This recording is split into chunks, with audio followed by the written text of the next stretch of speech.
This happened a few months ago. I've been driving for Lyft for a few years now, usually sticking to late-night shifts. The roads are quieter and the tips are better.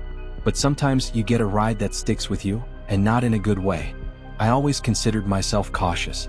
I've had my share of strange passengers, but nothing has ever left me as shaken as this one night. At the time, I didn't have a dash cam. That changed after this experience. It was just past 2 a.m. The streets were deserted just the way I liked them. Then I got a ride request from a residential area near the edge of town. The location wasn't unusual, but something about the name on the request felt off. The name was just a single letter, J. I pulled up to the address. It was an old house, dark except for the faint glow of a porch light. No movement, no one waiting at the curb. I checked my phone to confirm the location, and that's when I saw him. He stepped out from the shadows of the house, walking slowly toward my car. His hoodie was pulled up and I couldn't make out his face. Something about the way he moved put me on edge, like he wasn't in a hurry to get in, like he was sizing me up. For a split second I thought about canceling the ride.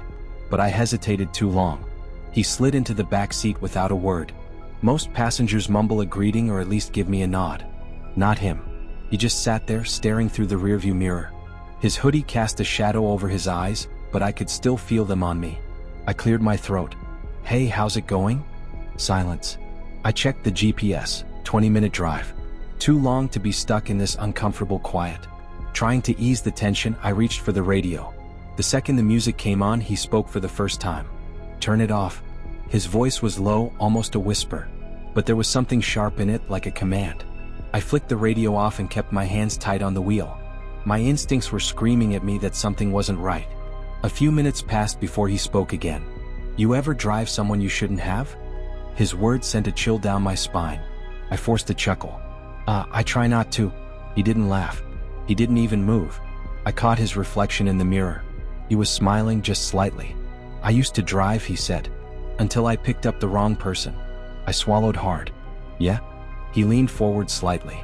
"They say you never really know who's sitting behind you." I nodded stiffly, my grip tightening on the wheel. That's when I noticed something.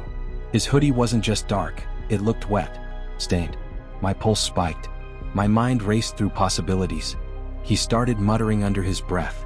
"Apologies." Over and over. "I didn't mean it. I didn't mean it. I didn't mean it." I kept my eyes forward, pretending I couldn't hear him. My heart pounded so loudly I was sure he could hear it too. We were just a few minutes away from his destination when he suddenly snapped his head up. "You missed the turn?" I hadn't. The GPS was clear. But I still braked, out of sheer panic. Pull over? Every instinct told me not to, but I did. As soon as I shifted into park, a pair of headlights appeared in my rear view. A slow-moving police car. I barely breathed as I saw him slump down in the back seat, trying to make himself small. That's when I knew. I didn't pick up some weirdo. I picked up someone running from something. The police car passed without stopping, its spotlight briefly illuminating my car. The moment it was gone, my passenger sat up again. He exhaled slowly, then smiled wider. "You got lucky." Then, just like that, he opened the door and walked off into the night. I ended my shift right then and there. A few days later, I saw the news. A man had been found dead not far from the house where I picked up my passenger. The suspect was still on the loose.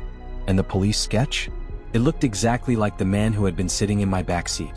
I never called the cops. Maybe I should have. But I didn't want to get involved. Instead, I bought a dash cam. And now I pay attention to my gut.